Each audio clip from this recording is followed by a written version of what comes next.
Welcome students to my channel feel the science. আজকে আমরা শুরু করব ক্লাস 11-এর সেকেন্ড পার্ট। প্রথমে আছে দ্বিমাত্রিক স্থানাঙ্ক জ্যামিতি, চ্যাপ্টার 1 দ্বিমাত্রিক স্থানাঙ্ক জ্যামিতি। তো দ্বিমাত্রিক স্থানাঙ্ক জ্যামিতি প্রথমে ইম্পর্টেন্ট ফর্মুলাগুলো আমরা আলোচনা করে নিই। এর মধ্যে কিছু কিছু ফর্মুলা তোমরা ক্লাস 9-এ করেছো, তবে অনেক দিন হলো হয়তো ভুলে গেছো, আবার আলোচনা করে নিচ্ছি। তাহলে ইম্পর্টেন্ট ফর্মুলাগুলো, একটা ধরো XY সমতলে PXY একটি বিন্দু, তাহলে মূল বিন্দু থেকে ওই বিন্দুর দূরত্ব, মূল বিন্দু থেকে পি বিন্দুর দূরত্ব OP equal to √x² plus y², অর্থাৎ x-0² প্লাস y-0², সেখান থেকে x² প্লাস y²। যে কোনো দুটি বিন্দু Px1, y1 এবং Qx2, y2 এই বিন্দুদ্বয়ের মধ্যে দূরত্ব PQ equal to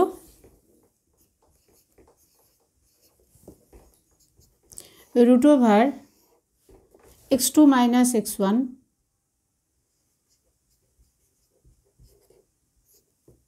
whole square plus y2 minus y1 whole square। PQ সরলরেখাকে কোনো একটি বিন্দু R ধরো যদি m:n অনুপাতে বিভক্ত করে, তাহলে R বিন্দুর স্থানাঙ্ক হবে PQ সরলরেখাকে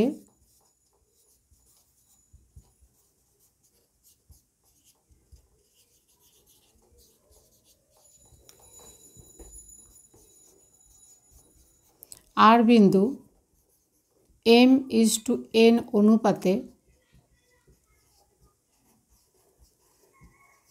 অন্তর্বিভক্ত করলে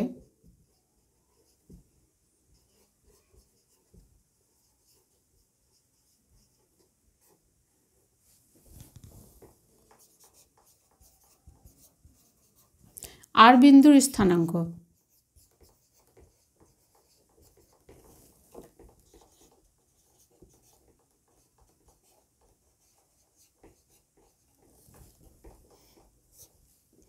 R বিন্দুর স্থানাঙ্ক হবে mx2 plus nx1 by m plus n, my2 plus ny1 by m plus n। এটা হলো আর বিন্দুর স্থানাঙ্ক যদি অন্তর্বিভক্ত করে। তাহলে আর বিন্দু যদি বহির্বিভক্ত করে তাহলে কি হবে?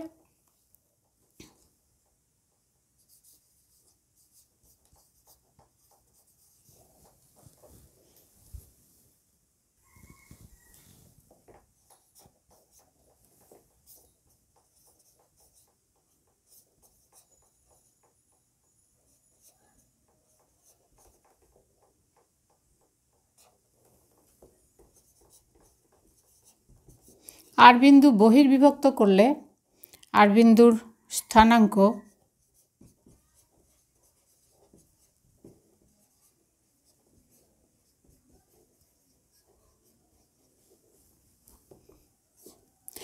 mx2 minus nx1 by m minus n, my2 minus ny1 by m minus n।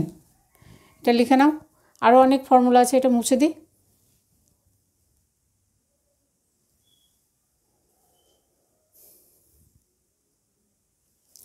তাহলে Px1 y1 এবং Qx2, y2 যদি হয়, তাহলে PQ সরলরেখার মধ্যবিন্দু স্থানাঙ্ক, এটা হবে 4 নম্বর ফর্মুলা, তাই না?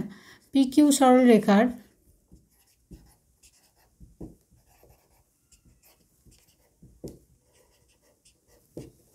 সরল রেখাংশের মধ্যবিন্দুর স্থানাঙ্ক।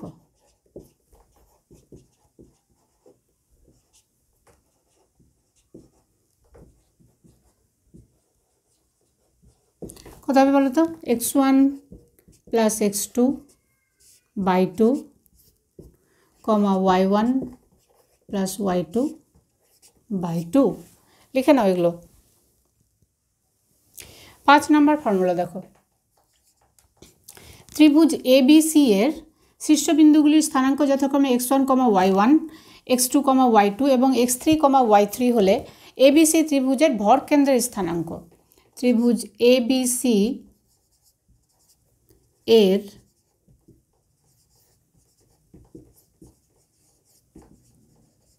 ভর কেন্দ্রের স্থানাঙ্ক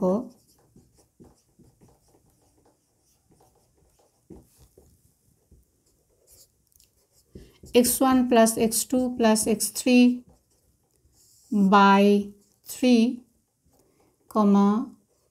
y1 plus y2 plus y3 by 3। ত্রিভুজ ABC এর ক্ষেত্রফল হবে, ত্রিভুজ ABC এর ক্ষেত্রফল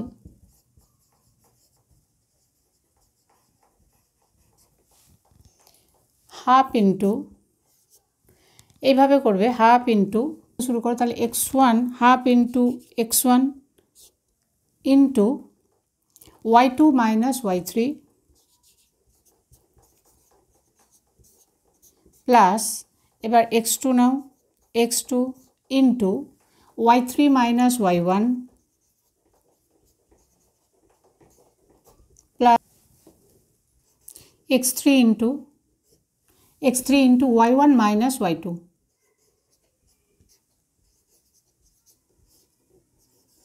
এটার মড নিবে, কেন প্লাস মাইনাস যাই আসুক না কেন আমাদের ক্ষেত্রফল কী হবে, সবসময় পজিটিভই হবে, সেজন্য আমরা পজিটিভ ভ্যালুটাই নিব।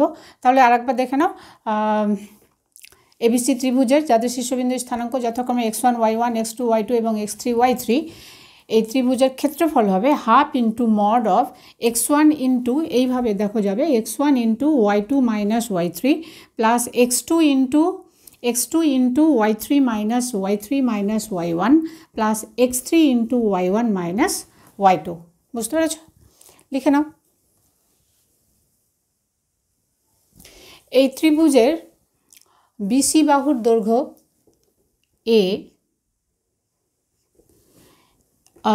AC বা CA বাহুর দৈর্ঘ্য B এবং AB বাহুর দৈর্ঘ্য যদি C হয়, তাহলে কি বললাম দেখো, এর অপোজিটে BC আছে, BC বাহুর দৈর্ঘ্য A, CA বাহুর দৈর্ঘ্য B এবং AB বাহুর দৈর্ঘ্য যদি C হয়, তাহলে ত্রিভুজ ABC এর অন্তঃকেন্দ্রের স্থানাঙ্ক, তাহলে ত্রিভুজ ABC এর অন্তঃকেন্দ্রের স্থানাঙ্ক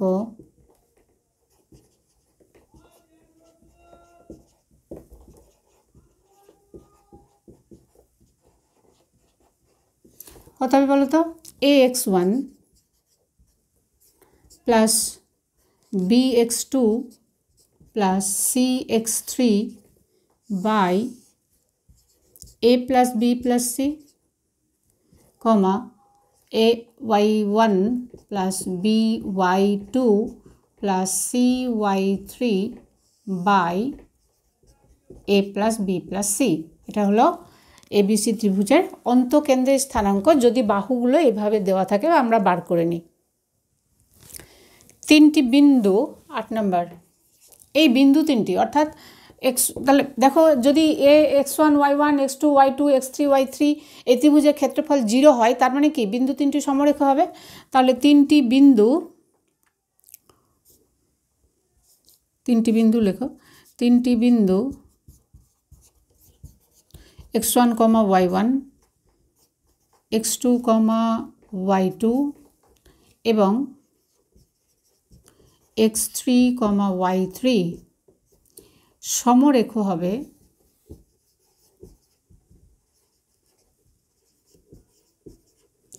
যদি, তাহলে কী হবে, x1 into y2 minus y3 plus x2 into y3 minus y1 plus x3 into y1 minus y2 equal to 0 হবে। যদি এটা ইকুয়াল টু 0 হয় তাহলে এই বিন্দু তিনটি সমরেখ হবে। দেখো যদি মূল বিন্দুর স্থান পরিবর্তন হয়, দিক পরিবর্তন না করে শুধুমাত্র এখানে মূল বিন্দু ছিল, এর স্থানাঙ্ক কত ছিল, 0 0, মূলবিন্দুর স্থানাঙ্ক 0 0। এবার মূলবিন্দুর স্থানাঙ্ক যদি ধরো ওডাস বিন্দুতে, ওডাস বিন্দুর স্থানাঙ্ক ধরো আলফা বিটা, আলফা বিটাতে যদি স্থানান্তরিত হয় তাহলে কোনো একটি বিন্দু পি এক্স ওয়াই, যেটা মূল বিন্দু সাপেক্ষে এর স্থানাঙ্ক ছিল পি এক্স ওয়াই, তাহলে এর যে পরিবর্তিত যে মূল বিন্দু তার সাপেক্ষে এটার পরিবর্তিত স্থানাঙ্ক যদি এক্স ড্যাশ ওয়াই ড্যাশ হয়, বুঝতে পারছো?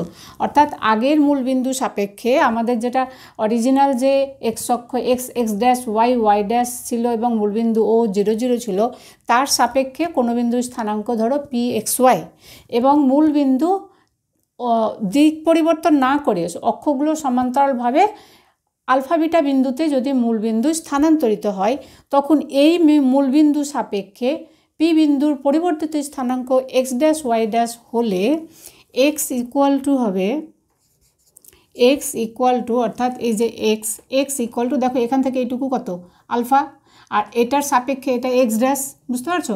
আবার এখান থেকে এইটুকু কত বিটা, এখান থেকে এইটুকুটা হচ্ছে বিটা, ঠিক আছে? আবার এই মূলবিন্দু সাপেক্ষে এটার স্থানাঙ্ক হচ্ছে ওয়াই ড্যাশ। সুতরাং আমরা এক্স ইকুয়াল টু কী বলবো, x is equal to alpha plus x dash এবং y equal to beta plus y dash, বুঝতে পারছো?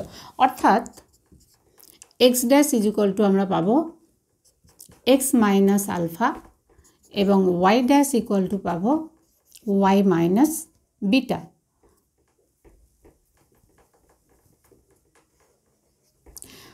অর্থাৎ মূল বিন্দুকে যদি আমরা অন্য কোনো বিন্দুতে দিক পরিবর্তন না করে অক্ষগুলো সমান্তরালভাবে অন্য কোনো বিন্দুতে মূলবিন্দুকে স্থানান্তরিত করি, তাহলে এই মূলবিন্দু সাপেক্ষে অর্থাৎ পরিবর্তিত মূলবিন্দু সাপেক্ষে আমাদের পি এক্স ওয়াই এ বিন্দুর পরিবর্তিত স্থানাঙ্ক যদি এক্স ড্যাশ ওয়াই ড্যাশ হয়, তাহলে ওদের মধ্যে সম্পর্ক হচ্ছে x is equal to alpha plus x dash এবং y is equal to beta plus y dash.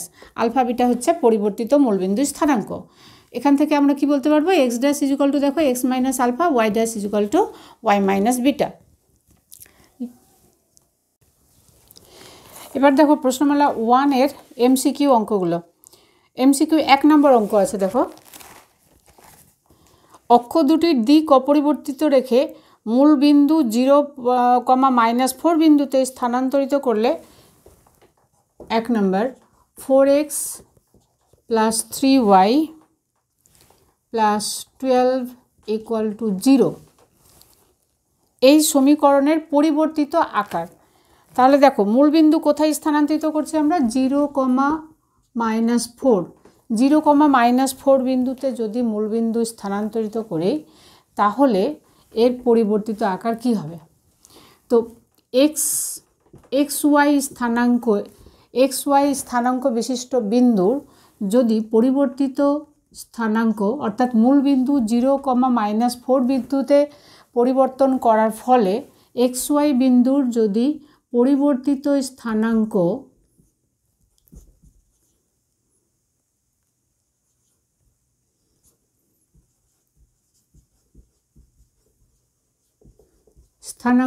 X dash Y dash হয়, যদি পরিবর্তিত স্থানাঙ্ক এক্স ড্যাশ ওয়াই ড্যাশ হয়, তাহলে আমরা কি পেয়েছিলাম, এক্স ইকুয়াল টু, আমরা পেয়েছিলাম ওখানে x is equal to alpha plus x dash, সেটাই দেখালাম তাই না। যদি আলফা বিটা বিন্দুতে স্থানান্তরিত হয় মূলবিন্দু এবং পরিবর্তিত স্থানাঙ্ক যদি এক্স ড্যাশ ওয়াই ড্যাশ হয়, তাহলে x is equal to alpha plus x dash এবং y is equal to beta plus y dash, এটা দেখিয়েছিলাম।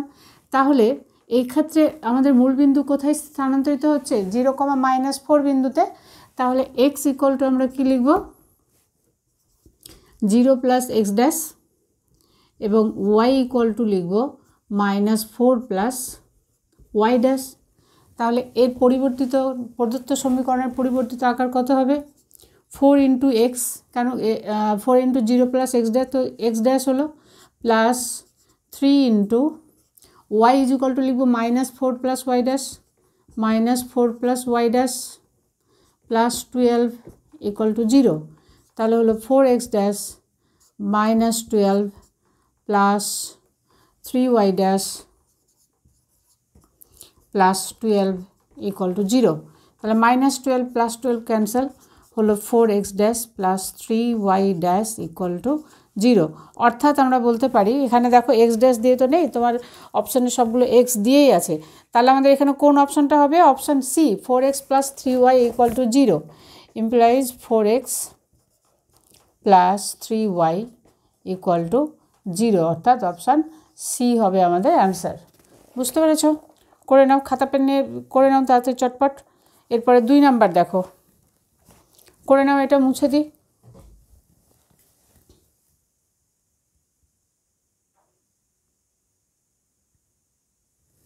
টু নাম্বার দেখো, এক্ষেত্রেও ঘূর্ণন প্রয়োগ না করে আলফা বিটা বিন্দুগামী লম্ব অক্ষ দুটির সাপেক্ষে x - alpha whole square plus y - beta whole square = a square বৃত্তের সমীকরণের পরিবর্তিত আকার। অর্থাৎ এক্ষেত্রে মূলবিন্দু কোথায় স্থানান্তরিত করছে? আলফা বিটা বিন্দুতে। অর্থাৎ মূলবিন্দু আলফা বিটা বিন্দুতে যদি স্থানান্তরিত হয় তাহলে এর পরিবর্তিত আকার কি হবে? তাহলে দেখো, আলফা বিটা মূলবিন্দু সাপেক্ষে xy স্থানাঙ্ক বিশিষ্ট বিন্দুর পরিবর্তিত স্থানাঙ্ক যদি x ড্যাশ y ড্যাশ হয়, তাহলে আমরা কি দেখিয়েছি আবার বলে দিচ্ছি তোমাদের বারবার যাতে মনে থাকে সেই জন্য, যে x = হবে alpha plus x dash, y = হবে বিটা প্লাস ওয়াই ড্যাশ। তাহলে এখান থেকে আমরা কি বলতে পারবো? দেখো, x ড্যাশ = তাহলে কত হবে? x ড্যাশ = x - আলফা এবং y ড্যাশ হবে y - বিটা। তাহলে আমরা এখানে যেখানে x - আলফা সেখানে কি বসাবো? x ড্যাশ, y - বিটার জায়গায় যদি y ড্যাশ বসাই তাহলে কি আসবে? এটা x dash square plus y dash square = a square. অর্থাৎ পরিবর্তিত আকারটা হলো x স্কোয়ার, ইমপ্লাইজ আমরা কি বলতে পারবো? x square plus y square = a square. কেন তোমার অপশানে দেখো এটাই আছে, x square plus y square = a square. Dash দিয়ে নেই, আমাদের যাই আসুক না কেন আমরা তখন শেষে এক্স ওয়াই দিয়েই আমরা ওটাকে প্রকাশ করব। তাহলে কোন অপশানটা হবে এখানে? x square plus y square = a square, অর্থাৎ অপশান এ। তাহলে 2 নাম্বার হলো অপশান। 3 নাম্বার, xy সমতলে গতিশীল একটি বিন্দুর ভুজের দ্বিগুণ সর্বদাই তার কোটির 3 গুণের চেয়ে 1 বেশি। তার মানে এখানে একটা গতিশীল বিন্দু আছে। তাহলে গতিশীল বিন্দুর যে কোনো অবস্থানে একটা স্থানাঙ্ক আমরা ধরে নিই। এখানে লেখো ধরি, এমসিকিউ যেহেতু তোমাদের তো মানে এরকম লেখার দরকার নেই, তবুও লিখেই আমি করে দিই, যদি এগুলো আবার তোমাদের 2 নাম্বারেও আসতে পারে, তখন তোমরা লেখাটা দেখে নাও। ধরি গতিশীল বিন্দুর কোনো অবস্থানে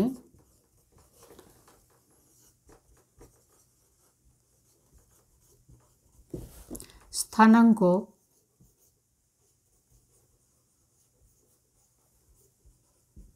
h, k, যার ভুজ হচ্ছে h এবং কোটি হচ্ছে k। বুঝতে পারছো? ভুজ কোনটা? যেটা আমাদের x স্থানাঙ্ক সেটাই হচ্ছে ভুজ, আর y স্থানাঙ্কটা হচ্ছে কোটি। তাহলে এখানে কি বলেছে? গতিশীল বিন্দু একটি বিন্দুর ভুজের দ্বিগুণ সর্বদাই তার কোটির 3 গুণের চেয়ে 1 বেশি। ভুজের দ্বিগুণ অর্থাৎ 2h।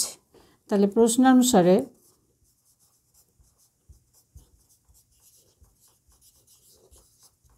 ভুজের দ্বিগুণ অর্থাৎ 2h = কোটির 3 গুণের চেয়ে 3k + 1, 3k + 1, 3 গুণের চেয়ে 1 বেশি। এটা হলো। তাহলে সঞ্চরণশীল বিন্দুর সমীকরণ কি বলেছে? সঞ্চারপথ বলেছে পি বিন্দুর সঞ্চারপথ কত হবে? বিন্দুটির সঞ্চারপথ, অতএব বিন্দুটির সঞ্চারপথ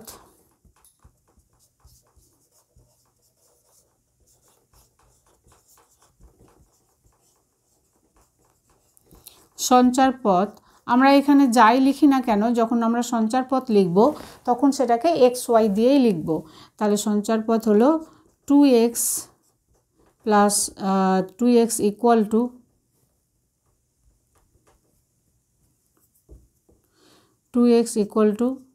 3y + 1। এটা হলো সঞ্চারপথ। অপশানে কি বলেছে? সঞ্চারপথ বৃত্ত, সরলরেখা, অধিবৃত্ত এদের কোনটি নয়। এটি একটি সরল রেখার সমীকরণ, অতএব আমাদের অপশন হলো বি নাম্বার অপশনে আছে সরল রেখা, তাই না? বিতে আছে কি, বিতে বলেছে সরল রেখা, তাহলে বিন্দুটির সঞ্চারপথ হলো একটি সরলরেখা, কারণ কি এটা সরলরেখার সমীকরণ, তোমরা নিশ্চয়ই জানো সরলরেখা y = mx + c টাইপের এটা, তাহলে এটা হলো সরলরেখার সমীকরণ। বা আমরা এটাকে এরকম করেও লিখতে পারি, দেখো 2x - 3y - 1 = 0, অর্থাৎ ax + by + c = 0 টাইপ।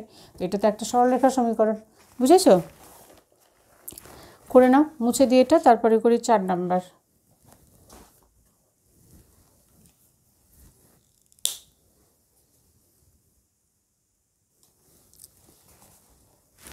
এরপরে 4 নাম্বার দেখো, থিটা এর সব মানে একটি গতিশীল বিন্দু পি এর স্থানাঙ্ক a cos theta a sin theta P বিন্দুর সঞ্চারপথ। থিটা এর সব মানে একটি গতিশীল বিন্দুর স্থানাঙ্ক। তো আগের মতো এখানেও আমরা লিখে নিই, ধরি গতিশীল বিন্দুর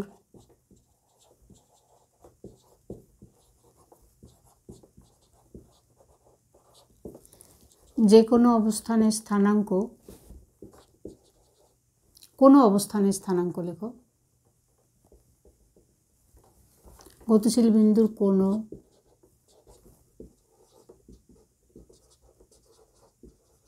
অবস্থানে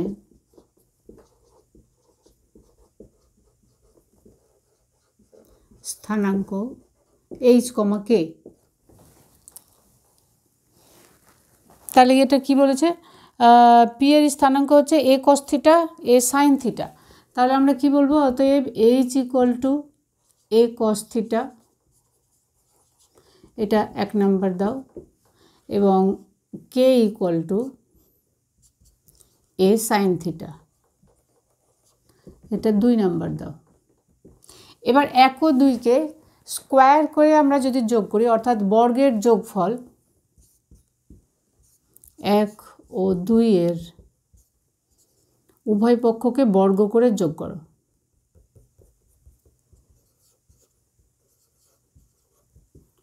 উভয় পক্ষকে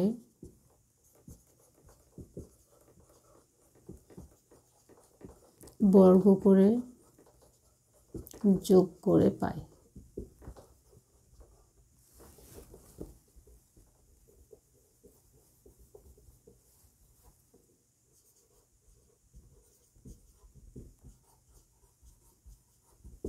কীভাবে বলো তো, h² + k² = a² কমন নিয়ে নাও, a² cos² theta plus sin² theta, আর cos² theta plus sin² theta সমান কত নিশ্চয়ই জানো, h² + k² = a² × 1, অর্থাৎ a², ইমপ্লাইজ এটাকে আমরা কি লিখতে পারবো, x² + y² = a², অর্থাৎ ওই বিন্দুর সঞ্চারপথ হচ্ছে x² + y² = a², পি বিন্দুর সঞ্চারপথ। তাহলে এটা হচ্ছে একটা বৃত্তের সমীকরণ, তাহলে পি বিন্দুর সঞ্চারপথ হলো একটি বৃত্ত। কত নম্বর অপশানে আছে এটা, 4 নাম্বার, এ, অপশান এ। তাহলে এটি একটি বৃত্তের সমীকরণ।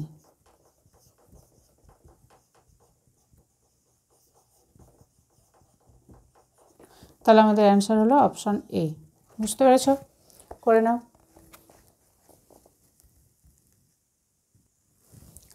5 নাম্বার দেখো, কোনো গতিশীল বিন্দুর 2,0 বিন্দু থেকে দূরত্বের বর্গ সর্বদা 4 একক। তাহলে এটাও আগের মতো ধরে নিলাম, যে ধরি গতিশীল বিন্দুর কোনো অবস্থানের স্থানাঙ্ক h-কে, তাহলে এই বিন্দুর কোন বিন্দু থেকে দূরত্ব বলেছে, 20 বিন্দু থেকে।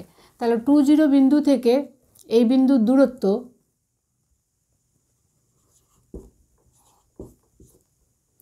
2,0 ও h-কে বিন্দুদ্বয়ের দূরত্ব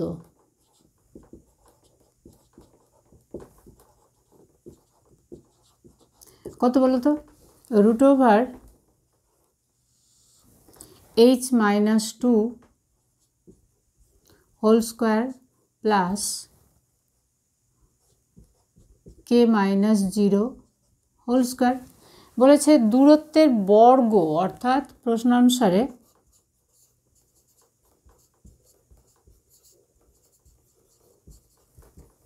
h minus 2 whole square plus k square, দূরত্বের বর্গ 4 একক ইকুয়াল টু 4। তাহলে গতিশীল বিন্দুর সঞ্চার পথ কী হবে? অতএব বিন্দুটির সঞ্চার পথ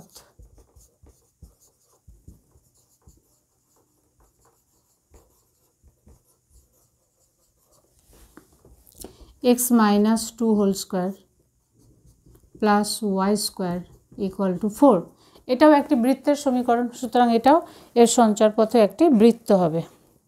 সরলরেখা, বৃত্ত, পরাবৃত্ত, কারণ এটা হলো একটি বৃত্ত। বৃত্ত কত নম্বর অপশানে আছে? 5-এর বি অপশান। তাহলে হলো অপশান বি। বুঝতে পেরেছ? করে নাও।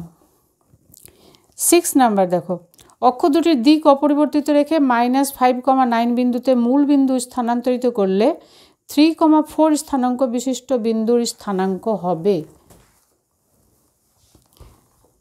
6 নাম্বার। তাহলে মূল বিন্দু কোথায় স্থানান্তরিত করেছে? আবার দেখে না, মূল বিন্দু স্থানান্তরিত অপরিবর্তিত রেখে মূল বিন্দু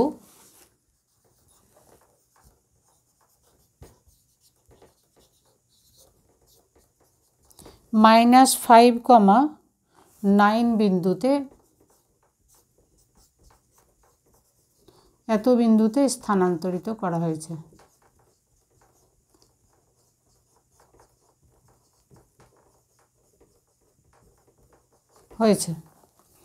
তাহলে পরিবর্তিত 3,4 বিন্দুর পরিবর্তিত স্থানাঙ্ক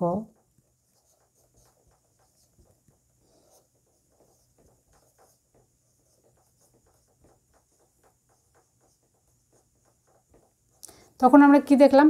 এক্স ড্যাশ পরিবর্তিত স্থানাঙ্ক x dash is equal to x minus alpha. তাহলে এখানে এক্স কত? 3। তাহলে পরিবর্তিত স্থানাঙ্ক হবে, চলো এক্স ড্যাশ যদি ধরি, তোমার x dash is equal to হবে 3 মাইনাস -5 এবং ওয়াই ড্যাশ হবে 4 মাইনাস 9, অর্থাৎ এটা হলো 8, এটা -5। তাহলে 3-4 বিন্দুর পরিবর্তিত স্থানাঙ্ক হলো 8, -5। বুঝতে পেরেছ? 8, -5 কত নম্বর? 8, -5 কোথায় আছে? সি নাম্বার অপশানে। সি নাম্বার অপশানে আছে পরিবর্তিত স্থানাঙ্ক 8, -5। বুঝতে পেরেছ? আমি আবার বলছি কিভাবে হলো। আমরা দেখালাম যে যদি আলফা বিটা বিন্দুতে মূলবিন্দু স্থানান্তরিত হয় সেক্ষেত্রে আর পরিবর্তিত স্থানাঙ্ক যদি এক্স ড্যাশ ওয়াই ড্যাশ হয়, এক্স ওয়াইয়ের স্থানাঙ্ক এক্স ড্যাশ ওয়াই ড্যাশ হয়, তাহলে আমরা কি বললাম? X equal to alpha plus x dash, y equal to beta plus y dash যদি আলফা বিটা বিন্দুতে স্থানান্তরিত হয়। তাহলে এখান থেকে দেখো পরিবর্তিত স্থানাঙ্ক যদি আমি এক্স ড্যাশ বার করি, তাহলে এখান থেকে দেখো এক্স ড্যাশ কী হচ্ছে? এক্স ড্যাশ এখান থেকে x dash is equal to x minus alpha, তাই না? আর y dash equal to y minus beta. সুতরাং এক্ষেত্রে আমাদের মূলবিন্দু স্থানান্তরিত হয়েছে কোথায়? -5,9 বিন্দুতে। তাহলে 3,4 এই বিন্দুর স্থানাঙ্ক কত হবে? এর এক্স স্থানাঙ্ক হয়ে যাবে এক্স মাইনাস আলফা, অর্থাৎ 3 মাইনাস -5 অর্থাৎ 8, এবং ওয়াই স্থানাঙ্ক যেটা আছে সেটা কি হয়ে যাবে? 4 মাইনাস 9 অর্থাৎ -5। তাহলে পরিবর্তিত 3,4 বিন্দুর পরিবর্তিত স্থানাঙ্ক হলো 8, -5। বুঝেছো আশা করি? করে নাও। 7 নাম্বার দেখো, কোনো গতিশীল বিন্দুর এক্স অক্ষ থেকে দূরত্বের দ্বিগুণ ওয়াই অক্ষ থেকে তার দূরত্বের 3 গুণের চেয়ে 4 কম। এক্স অক্ষ থেকে দূরত্ব আমরা ধরে নিলাম, তাহলে ধরি গতিশীল বিন্দুর কোনো অবস্থানের স্থানাঙ্ক এইচ কে। এবার এক্স অক্ষ থেকে দূরত্ব তার মানে কি? ওয়াই স্থানাঙ্ক বোঝাচ্ছে। এটা ধরো এক্স অক্ষ, এখানে ধরো বিন্দুটি আছে এইচ কে বিন্দু, ঠিক আছে? তার মানে এইচকে এক্স অক্ষ থেকে দূরত্ব যদি বোঝায় এখানে বিন্দুটা, তার মানে এইদিকে গিয়ে হলো এক্স আর এখান থেকে এদিকে হলো ওয়াই স্থানাঙ্ক এটা। তাহলে এক্স অক্ষ থেকে দূরত্ব তার মানে কি? আমার কেটা হবে ওয়াই স্থানাঙ্ক যেটা আছে, অর্থাৎ কোটি। এক্স অক্ষ থেকে দূরত্ব বলতে আমরা তাহলে কি বুঝবো? কোটি। তাহলে বলেছে এক্স অক্ষ থেকে দূরত্বের দ্বিগুণ, এক্স অক্ষ থেকে দূরত্বের দ্বিগুণ, অর্থাৎ এক্স অক্ষ থেকে দূরত্ব তার মানে কি কে, তাহলে 2k ইকুয়াল টু কী বলেছে ওয়াই অক্ষ থেকে দূরত্বের 3 গুণের চেয়ে 4 কম। ওয়াই অক্ষ থেকে দূরত্ব মানে এটা, তাহলে ওয়াই অক্ষ থেকে দূরত্ব তার মানে কি আমরা ভুজটা পাচ্ছি, এক্স এক্স স্থানাঙ্ক যেটা ভুজ, তার মানে ওয়াই অক্ষ থেকে দূরত্বের 3 গুণ 3h থেকে 4 কম -4, তাহলে বিন্দুটির সঞ্চারপথের সমীকরণ। তাহলে এই হলো আমাদের অঙ্কটা দেওয়া আছে। অতএব বিন্দুটির সঞ্চারপথের সমীকরণ হচ্ছে, বিন্দুটির সঞ্চারপথের সমীকরণ, সঞ্চারপথ কী হলো তাহলে 2y ইকুয়াল টু 3x - 4। এটাও একটি সরলরেখার সমীকরণ। অপশনে কি দিয়েছে দেখো, তা বিন্দুটির সঞ্চারপথ হবে 2y ইকুয়াল টু 3x - 4। চলো আমরা যদি ওয়াইকে ওই দিকে নিয়ে চলে যাই, তাহলে হবে 3x - 2y - 4 ইকুয়াল টু 0, বা আমরা বলতে পারি 3x - 2y ইকুয়াল টু 4। এবার অপশানটা দেখো কিভাবে লিখেছে, 3x plus 2y equal to 4 তো নেই, 3x - 2y equal to 4 C number অপশানে আছে, দেখো সি নাম্বার অপশান। তাহলে আমাদের হলো অপশান সি।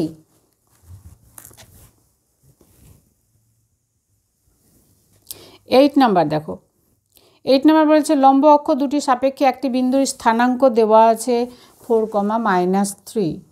8 নাম্বার একটি বিন্দুর স্থানাঙ্ক 4, -3। এবার মূল বিন্দু স্থানান্তরিত হলো, মূল বিন্দু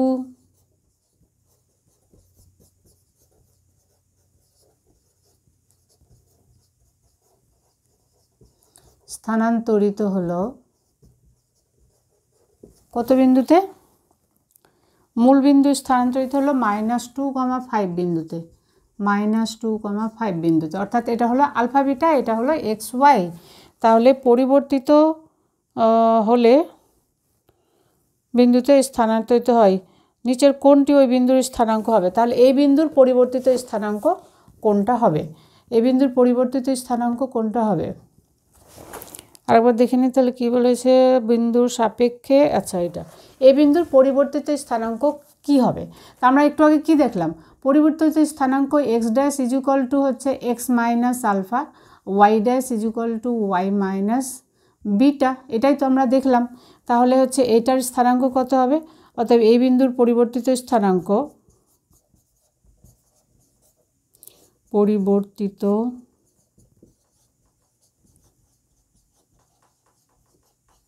স্থানাঙ্ক কত হবে বলো তো, 4 - -2, তার মানে 6। চলো এইভাবে একবার দেখিয়ে দিই, x dash is equal to 4 - -2 equal to 6, y dash equal to হবে -3 - 5 ইকুয়াল টু -8। তাহলে 4, -3 এর পরিবর্তিত স্থানাঙ্ক হলো 6, -8। কত নম্বর অপশান আছে দেখো, 6, -8, অপশান বি 6, -8, অপশান বি। বুঝতে পেরেছ, করে নাও। 9 নাম্বার দেখো, একটি বিন্দু এক্স ওয়াই সমতলে এমনভাবে গতিশীল যে মূল বিন্দু থেকে তার দূরত্ব সর্বদাই 3 একক, মূল বিন্দু থেকে সর্বদাই তার দূরত্ব 3 একক। তাহলে আগের মতো এটা আমরা এটা লিখে নাও, ধরি গতিশীল বিন্দুর কোনো অবস্থানে স্থানাঙ্ক এইচকে, তাহলে এইচকে বিন্দুর মূল বিন্দু থেকে দূরত্ব কত হবে, মূল বিন্দু থেকে